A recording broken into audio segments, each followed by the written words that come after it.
The room smelled of damp concrete and old salt. On the floor, caught in my flashlight's edge, a thin circle of metal waited like a quiet answer. I lifted it with gloved fingers. Just a wedding band, scuffed but warm from the bunker's stale air, and read the small engraving inside the kind couples pick out when they still think time is on their side. J+E always. Tell me where you're listening from, and tap subscribe if you think every buried truth deserves daylight. I spent most of my working life chasing trouble along a road people visit for peace.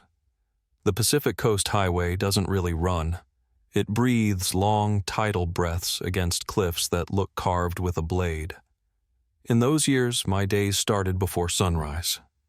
I'd pour burnt coffee into a stainless mug, let the house stay asleep, and follow the highway south while the temperature hung in the mid-50s, and gulls rode the wind like they owned the air. The engine's hum was steady company. Out there, you learn to read the ocean's mood and the pavement's memory. Fresh gravel tells you last night's rockfall. A clean edge of driftwood 40 feet above the waterline tells you the swell was mean 2 days ago. Little things, but important to a person paid to notice. Back then, my life was simple enough to fit on a notepad mile markers, break points, plate numbers, the name of a fisherman who liked to nap at the sand carp turnout. I kept a spare bungee cord in the trunk for surfboard racks that shook loose and a roll of duct tape for taillights that surrendered to salt.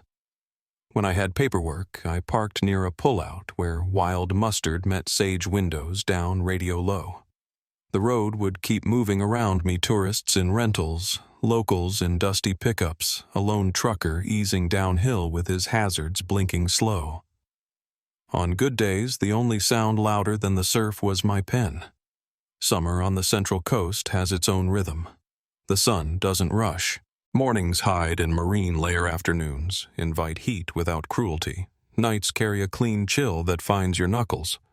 Folks who live there learn to set their watches by fog. By 6, it drifts back in like a neighbor who doesn't knock. Gas was $2 and change, and a good diner coffee ran $1 if you didn't mind a cracked mug and a waitress calling you hun. Highway guys lived on that, and the promise of a capped shift if nothing bad happened. I knew the regulars, a groundskeeper who raked the little memorial turnout where a white cross watched the water. A ranger from farther north who drove down on days off just to see if the swallows had nested under Bixby's arch. A retired teacher who walked the shoulder with a commercial garbage grabber filling bags with tourists' forgetfulness. He'd tap the bags twice with the metal claw like he was tucking them in and tell me he slept better when the roadside was clean. It was the kind of place that taught small habits and rewarded people who kept them. Officer Nicole Arrieta ran the same beat I did, different hours, same headaches. She liked to back her cruiser into turnouts so she could watch the shoulders and the water at once. We swapped notes in the log room most evenings, comparing little things that felt too minor to write down but too odd to ignore. Freshly packed dirt near a fence line, an abandoned cooler with nothing inside but a single bottle of water tire tracks that ended a shade too clean. None of it felt like warning then, just scraps you pocket and forget until the scraps start talking to each other. The Hartwells weren't names to us yet. They were just two people who would have been easy to miss in any crowd, the kind of couple who stand shoulder to shoulder when they order who let silence be comfortable. I didn't meet them. I didn't wave to them on the shoulder or check their paperwork at a turnout. I know them now through a handful of photographs and the way people who loved them said their names softly like you approach a sleeping child. Back then, they were part of the summer traffic. They ate in small places that cut lemons in quarters and served pie under domed glass. They drove a pale blue sedan that matched the sky on clear days and blended with fog on others. If you had asked me then how many pale blue sedans I saw in a week, I would have laughed. You don't count that. You count hazards. Margaret Hartwell called the station once that June to ask about road closures for a trip her son was planning. I took the message off the board because the handwriting looked like it belonged to an older dispatcher who sometimes mixed up dates. The note was simple, Mom asking about slide gates mid-July to early August, honeymoon route Big Sur to Cambria. weather questions. I called back and told her the truth slides happen when they want, but the gates were open and the crews were clear. She asked if sunset was safer at the big turnouts or the smaller ones. I remember saying, bigger is always better. Plenty of room, better sight lines. I heard the pen write while we spoke. She didn't mention a name then. She just said, "Thank you, officer," and asked me to drive safe when I signed off. The way she said it made me think of my own mother. On my days off, I worked on a half-finished fishing boat in my garage with the ball game on the radio. It smelled like cut cedar and old varnish. My wife said the boat was the only thing I let stay messy. She was right. I liked the order of the highway and the disorder of a project that didn't have to earn its keep. I'd sand a little bleed and knuckle clean it with rubbing alcohol that burned like honesty, then go inside when the seventh inning stretch started. That was life. Simple. Predictable. I carried a little notebook in my shirt pocket for lists. Oil change, new wiper blades. Call the electrician about the flickering garage light. I never wrote hope nothing bad happens, but the wish was always there. The week before everything shifted, fog stayed later than usual. We'd roll past pullouts and watch people take pictures of a white world. The ocean was a rumor. You could hear it smell it, feel the damp on your sleeves. I saw a retired couple from Ohio standing near a guardrail holding hands like teenagers, laughing every time the fog opened for a second to show them a blade of water. A minute later the curtain fell and the world was gray again. The man waved his baseball cap at me like we were neighbors. I waved back. You never know which ordinary wave you'll keep. One evening I pulled into a little service turnout we never used for long. It had a cliff wall on one side and a narrow view of water on the other. Someone had pressed a round object, maybe a bucket lid, maybe a wheel hub, into the dirt face of that cliff. It left a clean circle on a surface that should have been rough. Below it a scatter of crushed shells that didn't belong that far up. I wrote odd in the margin of my notebook and moved on. It didn't feel like a message. It felt like a mistake the ocean would fix later. I kept an eye on mile markers the way some men read box scores. Mile marker 12 sat on a curve that treated most people kindly. There was a shoulder wide enough to pull over without kissing the white line. I don't remember the first time I parked there to stretch my back. I remember the 100th, the way the wind came around the bend and tugged at my shirt, the way the guardrail's paint flaked under my palm. If I closed my eyes, I could plot the next curve by the feel of the breeze. We joked that if they ever rerouted the road, our bodies wouldn't adjust. Officer Arietta and I met a trucker named Ed at that mile marker a handful of times. He drove night runs to beat the daytime tourists. He'd pull over, rub his temples, pour aspirin into his palm like he was counting seeds. He said the fog gave him a throbbing misery across his eyebrows. We'd talk weather, watch his lights dim in the mist, and tell him to nap longer than he thought he'd need. He'd thank us like we'd saved him a ticket. He wasn't the kind of driver who made trouble. He was the kind who kept the road honest by admitting when he needed a break. The last weekend of July, a Caltrans crew pulled temporary barriers from a service lane a few miles south. They'd been shoring the hillside with fresh rock and raking the culvert mouths so the first hard rain wouldn't shove a creek across the pavement. I brought them a box of day-old donuts the gas station clerk set aside for us, sugar hardening on the frosting jelly trying its best to escape. The foreman said thanks and asked about the forecast like he expected the sky to answer to me. On my way out, I noticed a coil of rope and a folded tarp sitting low in the bed of a pickup with faded lettering on the door. It was nothing then. The whole coast is rope and tarps. You start seeing those things like shingles on roofs. Everywhere harmless.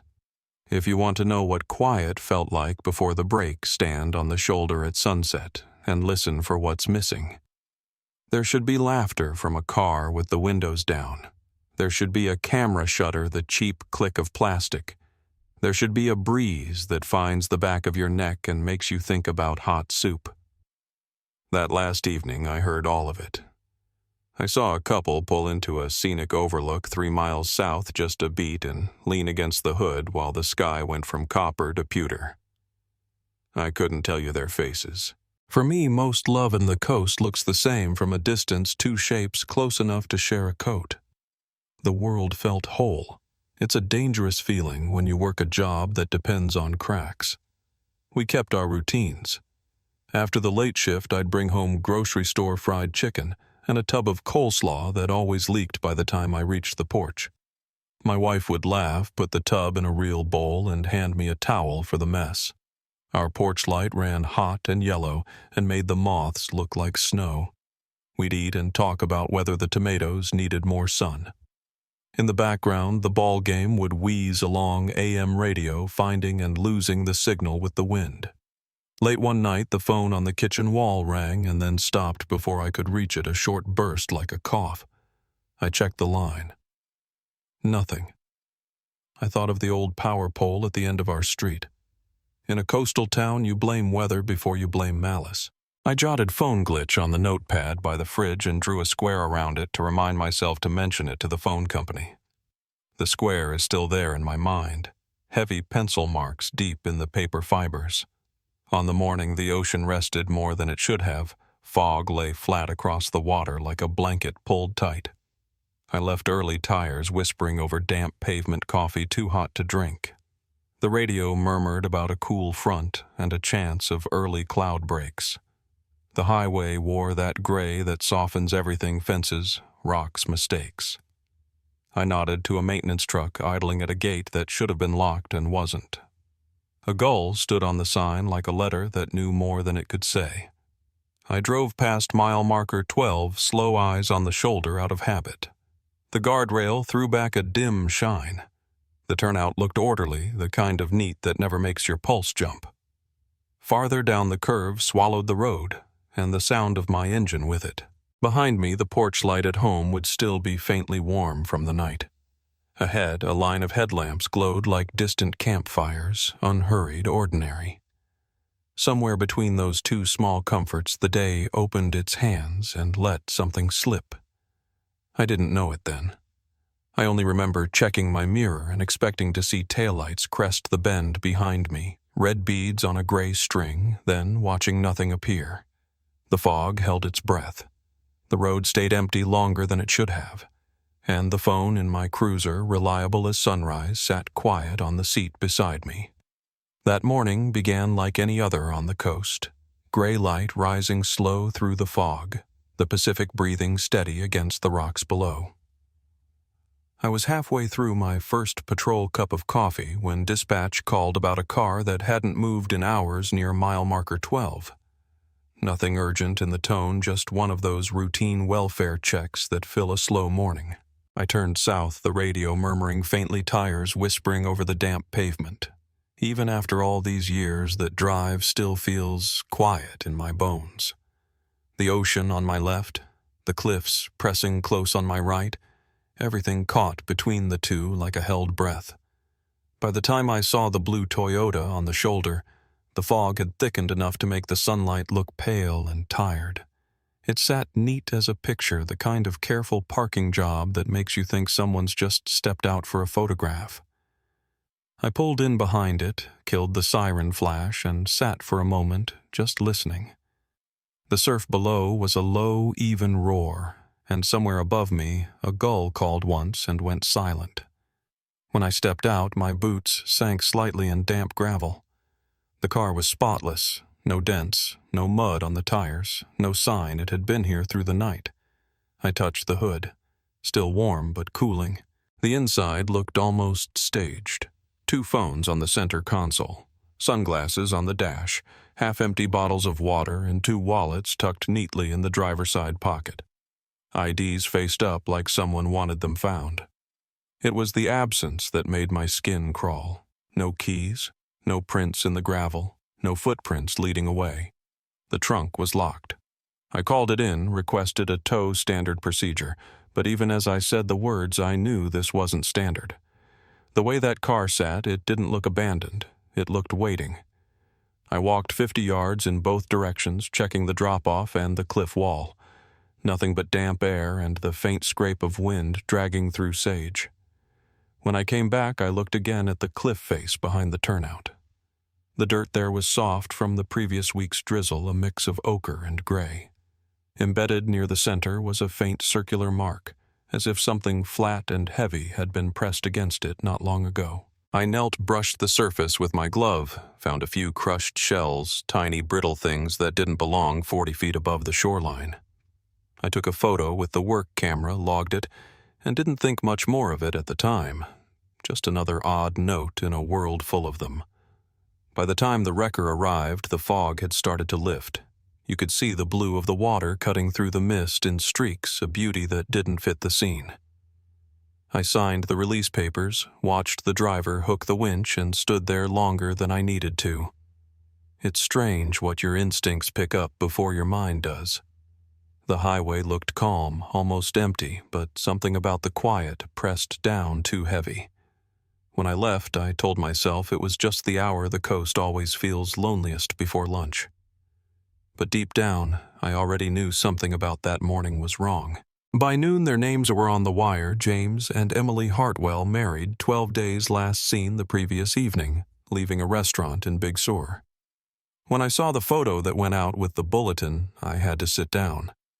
They looked so young, sunburned, and windblown, that kind of happiness you only see in people who still think the road bends in their favor. The story hit local news before sundown. 2 honeymooners vanish, car found at a scenic overlook, no sign of struggle. Reporters loved the poetry of it.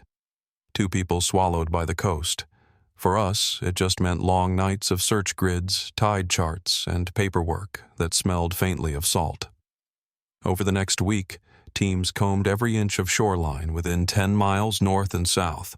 We found driftwood crab traps, plastic bottles, the usual debris, but not one trace of the Hartwells. The currents there are fierce and unpredictable. Plenty of missing persons ended the same way. So when the case was classified as an open missing and handed off to the state, I let it go at least on paper. Still, every time I drove that stretch afterward, I slowed near mile marker 12. It became a reflex. Some days the shoulder was empty. Others, tourists stopped to take pictures without knowing they were standing where a story had ended without an ending. I didn't tell them. You don't carry ghosts into someone else's vacation. Years passed. The road changed little except for the asphalt color and the number of roadside memorials that multiplied along the guardrails. I retired in 2018, turned in the badge and the uniform, and went home to a house that finally stayed quiet. My wife said I paced too much those first months. She was right. I filled the silence with half-projects, fixing the boat, reorganizing the garage, tuning an old radio that only picked up baseball games and static. But the Hartwell case never settled. Some calls just don't stop ringing.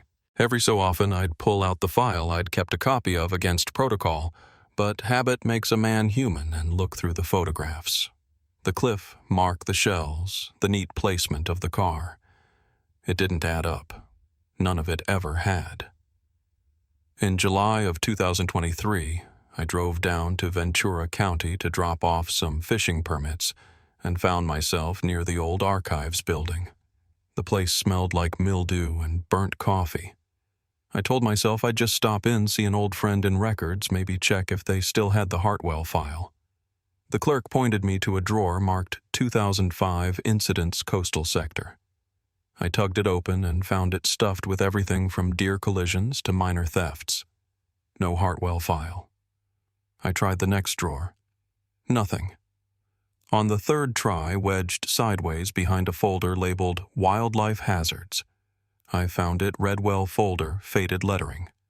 Hartwell, James and Emily. Missing persons unresolved. I carried it to a desk by the window and sat for a long minute before opening it. The smell of old paper hits like a memory. Inside were photographs, intake reports, search maps, the kind of bureaucratic ghosts that never age. Everything looked as I remembered, except for one page, missing a printout of the couple's last blog photo. I found it loose near the back, folded between the tide charts. They were smiling at a scenic overlook the Pacific behind them, like a promise. The timestamp read 5:49 p.m., August 2nd, 2005. About 12 hours before I found their car. The file said investigators couldn't match the location. They'd tried every known turnout between Carmel and Big Sur, no luck. But as I held it under the desk lamp, something in the background caught me. Behind Emily's shoulder, half hidden by the blur of wind-blown hair, was a slanted rock formation, flat on top, fractured at an angle. It stirred something in me, a flash of recognition I couldn't place at first. Then it clicked. I'd seen that slab years ago, not on any tourist overlook, but along an old service road 3 miles south of mile marker 12, a stretch closed after a landslide in '06. Back in 2005, it had still been open for maintenance trucks. I checked the coastal repair maps in the file. Sure enough, that same formation was marked as part of a temporary access lane built during slope stabilization. I sat there a long time tapping the photo against my palm, thinking about that morning.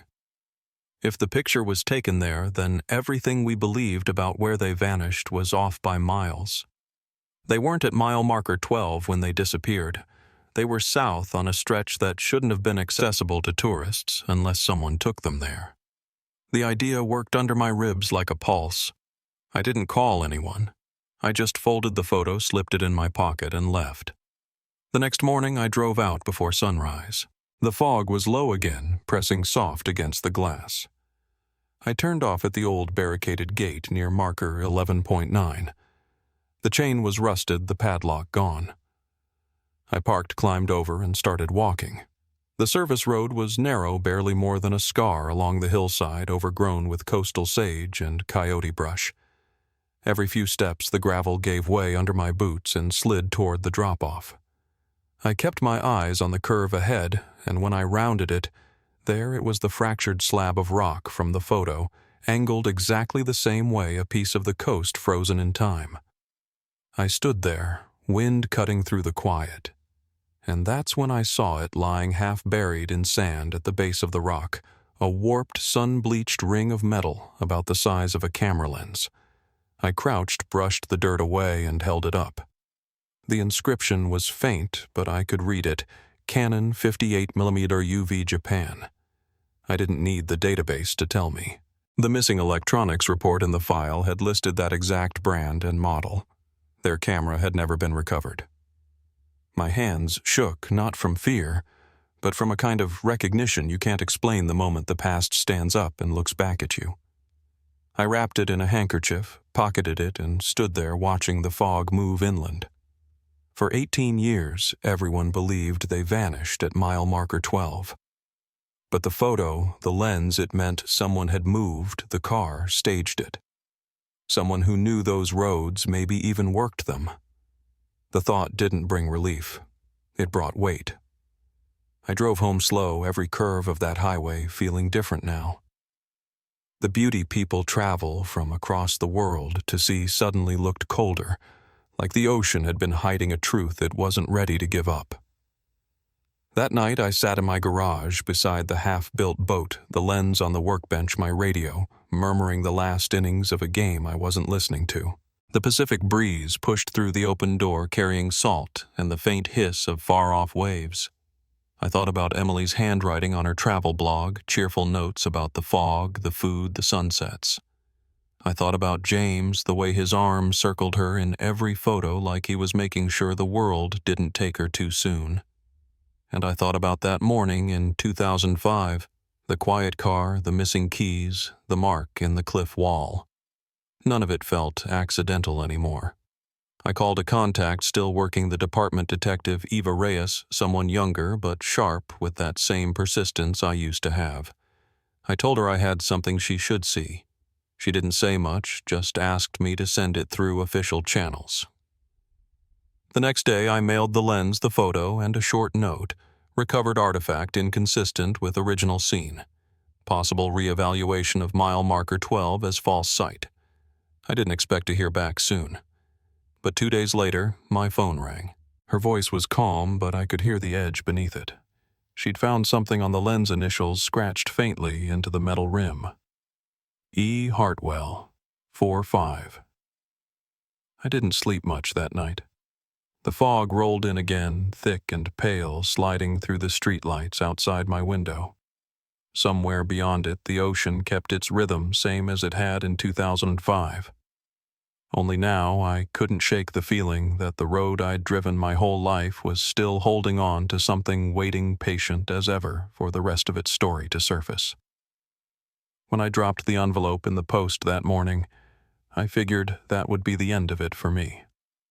I'd done my part, passed along what I'd found: the photograph, the lens, the note. But the thing about old cases is they don't always stay where you leave them. 2 days later, my phone rang while I was fixing the hinge on my garage door. The voice on the other end was Detective Eva Reyes. Calm, low, the kind of tone that lets you know she's already thought 3 steps ahead. She said, "Mr. Lane, I got your package. There's something I think you should see." When I met her in person that afternoon at the county office, she had the lens filter sealed in an evidence bag, holding it under a desk lamp. Etched faintly into the rim were initials E. Hartwell and a date from 4 months before the couple vanished. She tapped her finger on the plastic. "You didn't just find a clue," she said quietly. "You found their handwriting." Reyes had a stillness about her I recognized right away, the same way I used to feel standing over an unexplained scene, measuring silence against the facts. She wasn't skeptical, but she wasn't eager either. That's how good detectives think. They let the truth arrive when it's ready.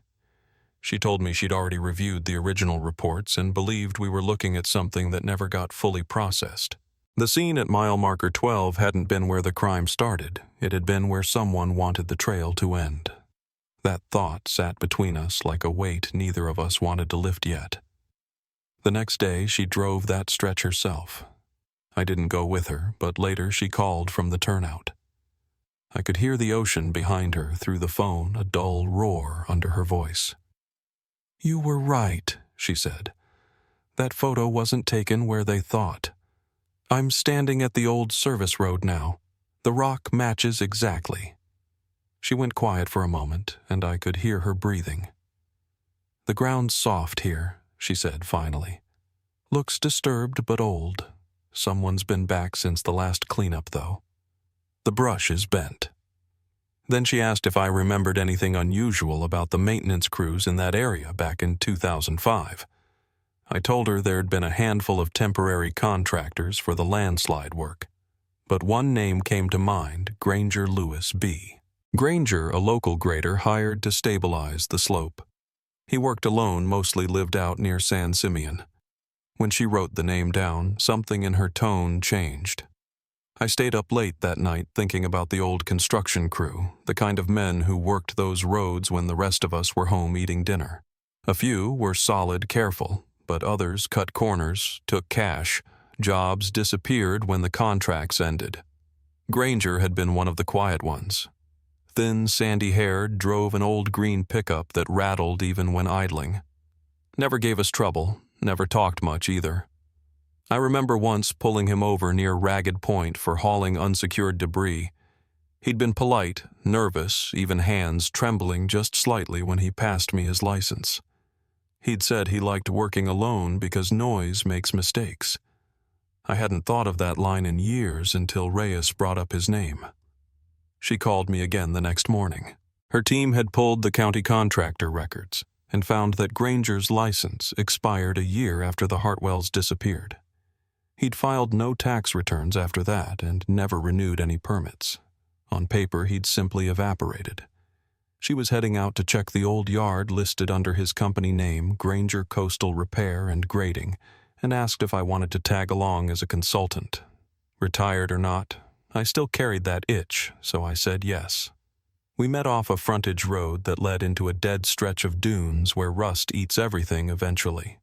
The gate to the yard was half buried in sand, the chain sagging like it had given up. Inside the lot looked like a graveyard for forgotten machines, backhoes leaning into weeds, a cement mixer cracked open, all of it streaked with bird droppings and salt. The air had that metallic smell you only get near the coast when metal starts to die. We picked through the place quietly, our boots sinking in soft earth. In the back, we found a sheet metal building with its windows boarded up. The lock was old and corroded. Reyes knelt, pressed her fingers against it, then looked at me. "You didn't see this in '05, did you?" I shook my head. We didn't have cause to search contractor sites back then. She pried the door open with a bar from her truck, and the smell that came out hit us both dust, paper rot, and a sour undertone like rain trapped too long. Inside, the light from her flashlight cut through layers of neglect, rusted desks, soggy boxes, a calendar still pinned to the wall from 2005. She opened one of the boxes and pulled out what looked like field binders. The first few pages were engineering logs, material lists, slope angles, dates. But further back, the handwriting changed. Tighter, personal. One entry stopped her cold. August 3rd, 2005. Check turnout after rain, fresh ruts.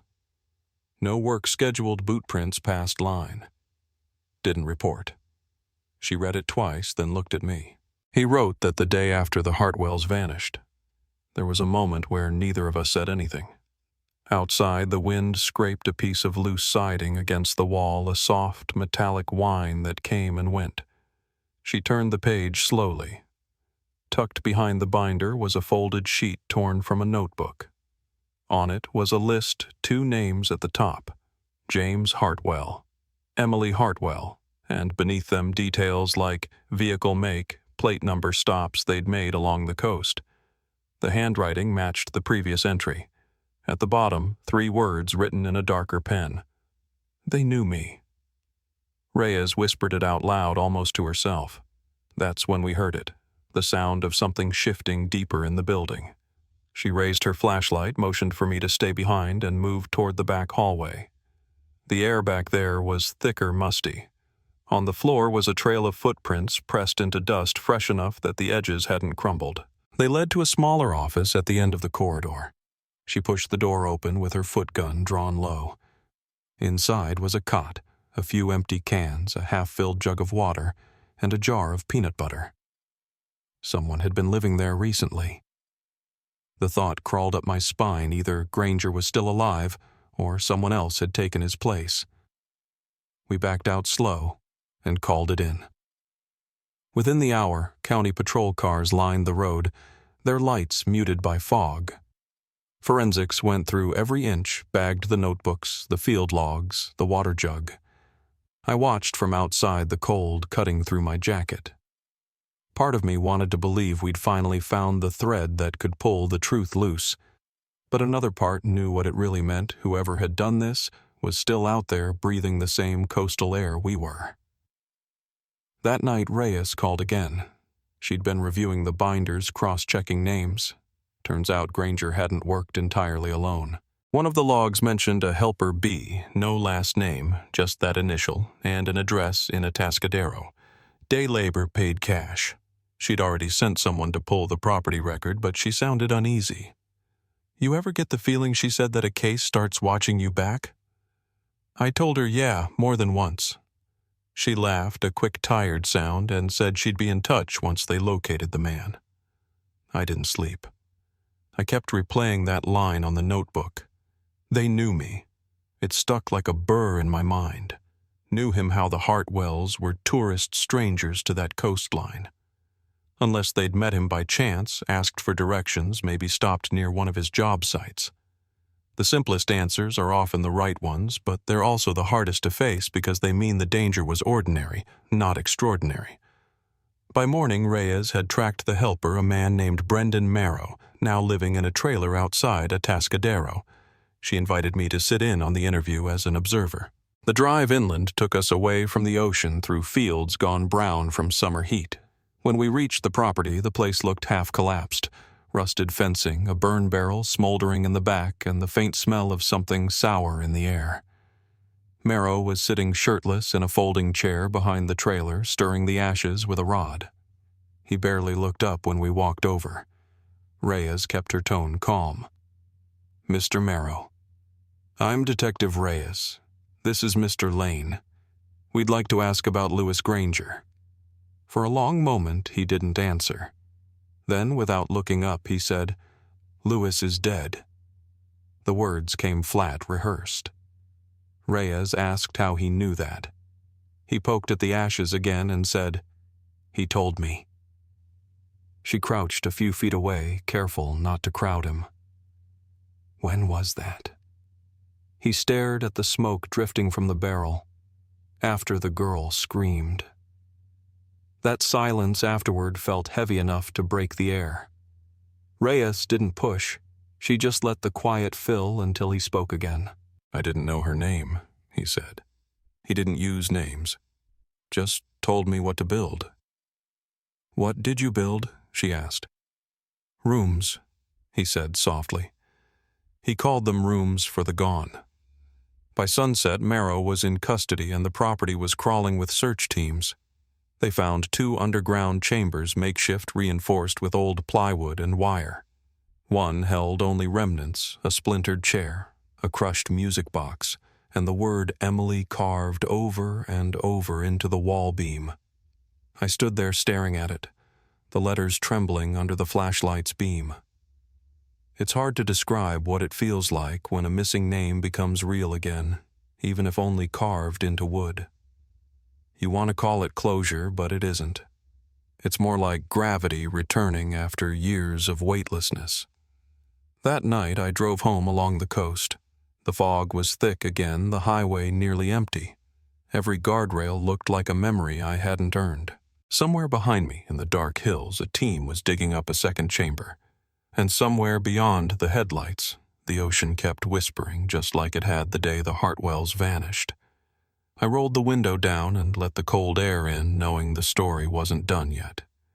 If anything, it was just beginning to show its real face. When the sun came up the next morning, the fog still clung to the cliffs like a living thing, slow to lift, reluctant to give back what it had taken. I drove out early, maybe out of habit, maybe because sleep wouldn't come. The radio was off. My thoughts kept circling the same question: if Granger had built those underground chambers, who had he built them for? He wasn't the kind of man who planned anything elaborate. He worked with his hands, not with schemes. That left one possibility that someone else had pushed him there, or that he'd been hiding something far longer than anyone ever guessed. When I reached the department lot, Reyes was already outside, leaning against her unmarked car, a cup of coffee cooling in her hand. She looked like she hadn't slept either. "You ready?" she asked, and I nodded. We both knew there wasn't a right way to be ready for what came next. We drove the coast road south past Cambria and into San Simeon, where the Granger yard sat abandoned behind its rusted fence. Overnight, the forensic team had found a narrow shaft buried near the property line, an access tunnel that led to a plywood chamber maybe 8 feet across. Inside, they'd found a chair, 2 zip ties cut loose, and a Polaroid pinned to the wall with a nail. I didn't have to ask what it showed. Her silence said enough. When we pulled up, the techs were still working under a canvas awning tagging every inch of disturbed ground. The air had that smell of wet dirt and salt that seems to hang heavier when you know it's been covering something human. Reyes stood with the evidence chief and listened as he went over what they'd found. When he handed her the photo, she studied it for a long time before sliding it into an envelope. I caught a glimpse, a woman's face half turned, gagged eyes closed. There was a man's hand in the corner of the frame wearing a wedding ring. She said quietly, "That's them." And it hit me harder than I expected. 18 years those names had been written on a missing persons file, and now they were looking back from a photograph taken in darkness. I thought of that blue sedan parked neat and perfect, the windows rolled up against the morning fog. That scene had always felt too calm, too deliberate, and now I understood why. Someone had moved that car after it was over. Someone who knew how to make absence look peaceful. Later that afternoon, Reyes had me ride with her inland to follow up on the name we'd pulled from Granger's binder, Brendan Marrow. He'd already confessed to helping dig the chambers, but what he'd said next was harder to digest. He'd claimed there were more than one. 3, maybe 4, he'd told her, his voice flat, almost detached. He called them rooms for the gone. When she asked how long he'd helped, he said only, "Until she stopped screaming." The words lingered in my head like static. The drive to his trailer was quiet except for the gravel tapping against the undercarriage. The hills were dry and colorless that time of year, and the heat shimmered above the asphalt like the air itself wanted to hide. When we pulled into the property, the forensics vans were already there. A cadaver dog had alerted near an old water tank behind the trailer. I stayed back while they worked, watching from the shade of a leaning fence post. After about an hour, one of the handlers waved Reyes over. They'd found another chamber deeper than the first. This one had wire mesh reinforcing the ceiling like someone had worried about collapse. Inside, they found a splintered wooden chair, a broken music box, and words scratched into the beam overhead. One name over and over. Emily. I don't know how long I stood there staring at that name. It wasn't grief exactly. I'd never known her. It was something else, anger maybe, or the kind of sadness that comes from realizing a human being had spent her last hours carving her own name just to prove she existed. We didn't speak much on the drive back. The sun was sinking, throwing long streaks of gold across the cliffs, but neither of us noticed. When we reached town, Reyes told me she wanted to recheck one of the old properties tied to Granger's contracts, something about a blue house that had come up in Marrow's rambling statements. She said he'd whispered the words before they loaded him into the cruiser. Blue house, he'd said that's where it started. The next morning she called before dawn. "I found it," she said. "South of Marker 12, right off the old coast road. Pale blue siding hasn't been touched since '06. I met her there just as the fog began to thin. The place sat back from the highway behind a dead hedge, the paint washed to a dull, gray-blue roof sagging under years of salt air. We walked through the yard slowly. The grass had turned to straw, and the porch boards were soft with rot. She pushed open the front door with her sleeve over her hand. The air inside was cold and still heavy with that closed-up smell of mildew and dust. The house was mostly empty, except for a sheet-draped armchair in the living room and a rug that looked out of place, too clean, too centered. She pulled it back, and there it was, a trapdoor old but solid. The hinges groaned when we lifted it. A wooden staircase dropped into darkness. She clicked on her flashlight, the beam cutting through suspended dust. The steps creaked under her weight as she descended, and I followed. The space below was wider than I expected, round walls packed tight with earth. On one side, someone had pinned a map to a corkboard, a hand-drawn coastline marked with red X's mile marker 12, the Granger yard, and here the blue house. Tucked beneath the map was a plastic sleeve with a roll of negatives. She bagged it, then swept the light across the wall. What we saw made both of us stop. The dirt was carved with initials, dozens of them, some clean, some half erased by moisture. People had been here, many of them, and not by choice. Outside, the wind had picked up, slapping the loose siding against the frame. We climbed out and called the team. When they arrived, they started digging near the foundation, and that's when they found the ashes-scorched photo paper, melted bits of film pieces of what looked like camera negatives burned beyond saving. But one image still had faint outlines of faces, blurred, but unmistakably human. Reyes turned it over carefully, and on the back, written in fading ink, were the words, Day 5, J. Back at the lab that night, the techs managed to recover a few prints from the negatives. One showed a man sitting on the floor of a round earthen room, his wrists, bound eyes half closed, a gag tied around his mouth. The ring on his left hand caught the light. James Hartwell. Alive, but barely. The wall behind him was blue. That meant the photo had been taken right there in the blue house weeks, maybe months after Emily was already gone. I watched Reyes as she studied the print under the lamp. Her face didn't move, but her hand tightened around the edge of the table. "He didn't die quickly," she said, her voice barely a whisper. That night, I couldn't stop thinking about him sitting in that room staring at those dirt walls day after day while the ocean kept on breathing above him. We'd always wondered why there had been no blood, no sign of struggle. Now it made sense. There hadn't been a struggle because it wasn't fast. It was controlled, methodical. I sat in the dark of my garage again, the same half-built boat in front of me, but this time, the wood felt different under my hands. Everything did. The next morning, Reyes called again. The forensics team had traced another set of coordinates, an unmarked patch of coastal bluff about half a mile south of the Blue House. They'd matched it to a geotag from the Hartwell's last blog entry. She asked if I wanted to come along. I said yes.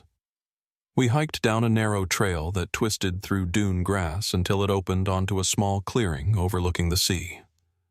The wind was sharp, carrying that briny tang of salt and rot.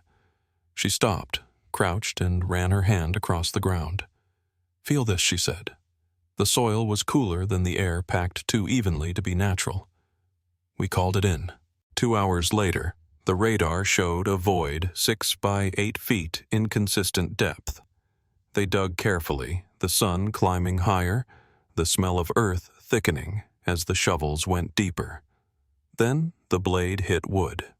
It wasn't a coffin exactly, more like a crude box built from rough planks and tar-sealed edges. When they pried it open, the air turned sweet and foul all at once. Inside was a body, curled tight, arms bound with rope. Female young.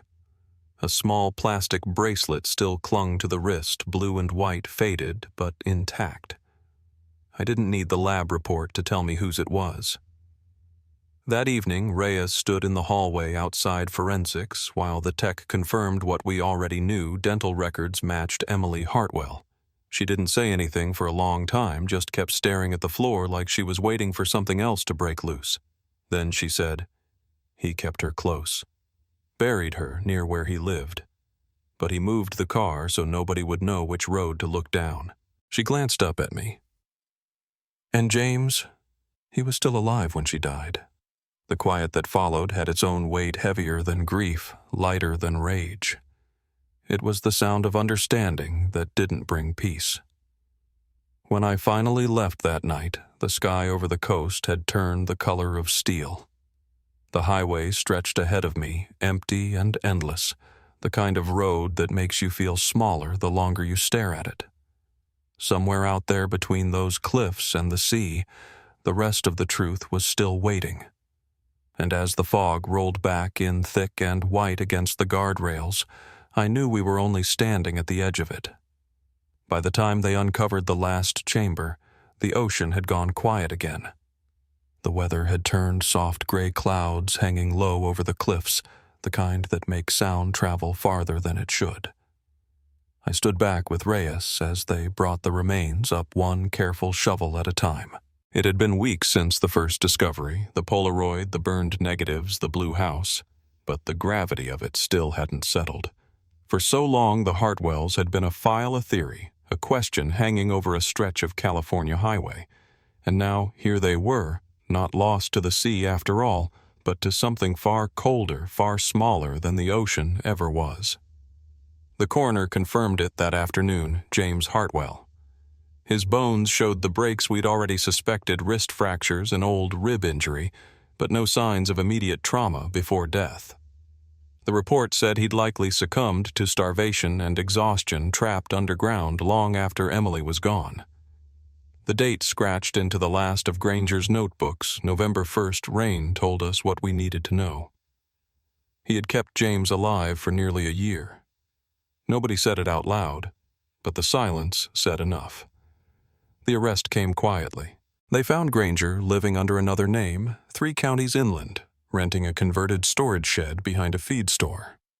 When they brought him in, he looked older than I remembered, but his eyes hadn't aged a day.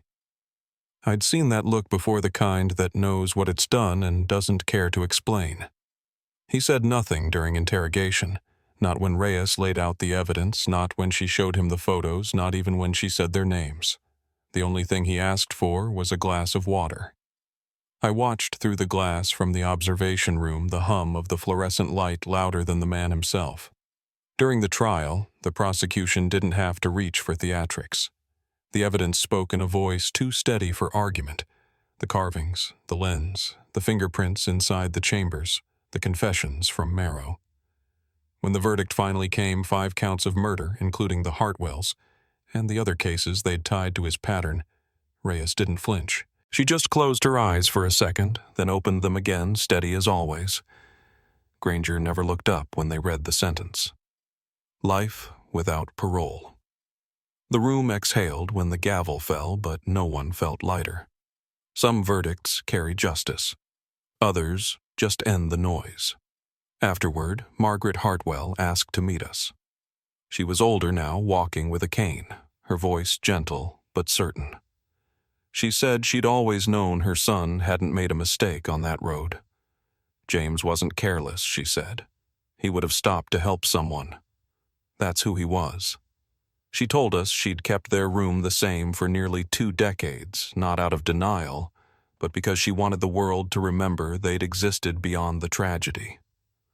I just didn't want them to fade into rumor, she said, and for the first time in years, I didn't have an answer ready. Some things don't need replies. Reyes visited her a few weeks later, brought her the recovered bracelet and a photograph of the Blue House before it was demolished. Margaret didn't ask for details. She just thanked her and said she'd finally sleep with the lights off. That night when Reyes told me about it over the phone, her voice cracked for the first time since I'd known her. "It's strange," she said. "We find what's left and somehow that's supposed to be enough." The house was torn down not long after. The county didn't want a memorial, too many tourists, too many stories, but I drove past once before the demolition. The siding had already been stripped away, the windows boarded over. For a moment I stood there in the same wind they must have felt the ocean moving beneath it like breath through a wound. There was nothing left to see, but I could still feel it, the weight of years pressed into that soil, the quiet hum of all the lives that had passed unseen. After the sentencing, I tried to return to my old routines. The road, the coffee, the slow mornings. But something about the coastline had changed. Every turnout looked sharper, every shadow longer. When I drove past mile marker 12, I could almost hear the echo of the first day, the warmth on the car hood, the stillness of the air. For years, I'd mistaken that silence for peace. Now I understood it had been something else entirely.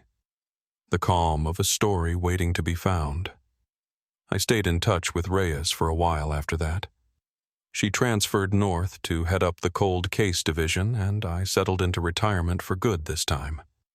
We still talk now and then. Every time the news runs a piece about an old disappearance, she'll call and say, "Another one coming back up for air." I think she means it literally and not. The ocean always gives something back eventually. As for me, I built the rest of that boat I'd started years ago. Took my time with it. Sanded each board until it was smooth enough to hold without splinters. When it was finished, I didn't take it far, just along the coast near Cayucos, where the cliffs roll soft and low. Out there, the water was calm. I remember thinking how small the boat felt against all that open blue. Somewhere beneath me was the same current that had carried the Hartwell's story away all those years ago. And somehow the same current had brought it back. The world moves on even when the people inside it can't. The files close, the headlines fade, and the road keeps stretching along the cliffs the same as it ever was.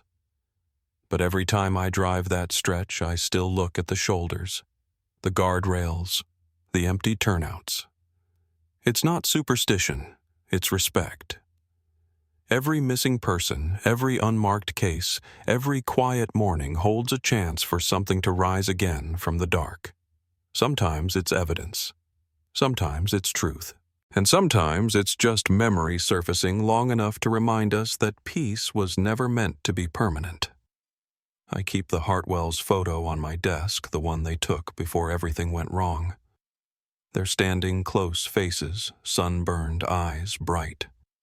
Behind them, the ocean is calm, the light just right. I like to think that's the moment they'd want remembered, not the horror that followed. When I look at it now, I don't see victims. I see two people who loved the same world that later betrayed them. And maybe that's the hardest truth to carry, that beauty and cruelty can live side by side, breathing the same salt air. Sometimes I wonder what drives a person to turn a place like this into a trap. Maybe fear, maybe power, maybe something smaller and meaner than either. But I stopped asking why a long time ago. The answers don't change what's gone. What matters is who's left to remember. And for me, that's reason enough to keep telling it. There's a stretch of road near mile marker 12 where the wind bends the grass just so, and if you catch it at the right moment, it looks like the ocean breathing across the land. That's where I always slow down, roll the window halfway, and let the air in. Every time I find myself saying the same thing under my breath, James and Emily. You're home now. If this story stayed with you, share it not for views, but so no one's name gets lost to the dark.